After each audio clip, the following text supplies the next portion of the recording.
Welcome to Financial Hub. In this video, I'm going to guide you on how to disable notification on Bitget wallet.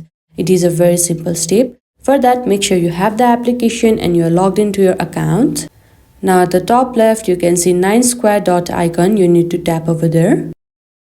Now again here at this page, at the top, you can see your user ID or your username. You can tap over there. Now here you can see the option notification. You need to simply tap over there. Now here you can see push notification below price alerts. You need to tap over there. After that, you will be directly lead to your settings. Now there you can see the option notification. Tap over there. Now all you need to do is toggle up the button to disable your notifications. And now you can see that your notification has been disabled and you won't be receiving any type of notification on your Bitget wallet. I hope you found this video helpful. Don't forget to like this video and subscribe our channel Financial Hub. Thank you.